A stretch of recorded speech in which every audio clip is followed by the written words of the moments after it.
Hello everyone, জয় মা কালী। আমি আরও ছোট্ট একটা মিনি ব্লগ নিয়ে এসেছি। তো দেখো, আম্বকুচি যেহেতু ছেড়েছে তার জন্য আজ পুরো পরিষ্কার করে এই কাপড়গুলো আসনের উঠিয়ে নিয়ে ধুয়ে দিয়েছিলাম, তাই এটা অ্যাভয়েড করবে। আর এখানে দেখো দুধ কলা এগুলো দিয়ে পুজো দিয়েছি। তো এখানে দেখো আমি কর্পূর দিয়েছি।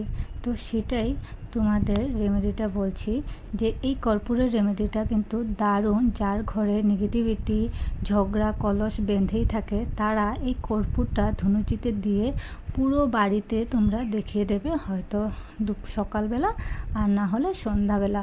এই কর্পূরের রেমেডিটা কিন্তু দারুণ কাজ করে থাকে। যদি ঘরে নেগেটিভিটি এসে থাকে বা কোনো তোমার ধরো টাকা পয়সার দিকে যেটাই হোক নেগেটিভিটি, সব কিছুরই কিন্তু এই কর্পূরের কাজ অনেক দারুণ। তো এখানে দেখো আমি একটা ঘিয়ের প্রদীপ, একটা সরষের তেলের প্রদীপ জ্বালিয়েছি। তো এই ঘিয়ের প্রদীপটা কিন্তু আমাদের মা কালীর আদেশেই জ্বালানো হয়।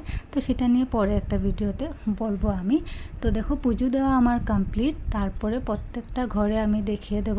তো আমার কিছু জিনিসের কভার নেই, কিছু জিনিসের কভার আছে, সেটা একটু অ্যাভয়েড করো। কেন কিনা আজ আম্বুবাচি ছেড়েছে বলে সব কিছু ধুয়ে দেওয়া হয়েছে।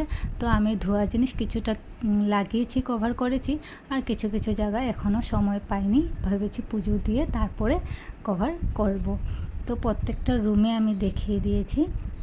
তো তোমরা অন্তত 1 মাস করে দেখবে তোমরা কিন্তু প্রমাণ পেয়ে যাবে। তারপর এখানে দেখো আমি ওভেনটাতেও দেখিয়ে নিয়েছি, যেহেতু এখানে অন্নপূর্ণা ব্রাশ আর আমরা এখানে রান্না করি তাই।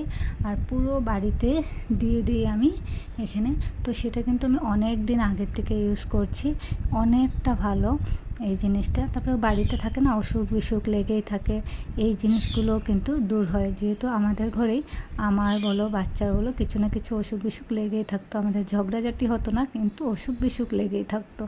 তো সব কিছুতেই ভালো হয়। তো দেখো পুরো দেখিয়ে দিলাম। ভিডিওটা যদি ভালো লাগে লাইক কমেন্ট শেয়ার দিয়ে পাশে থেকো। সবাই সুস্থ থেকো, ভালো থেকো, আর তোমরাও এই জিনিসটা অবশ্যই ট্রাই করো। বাই।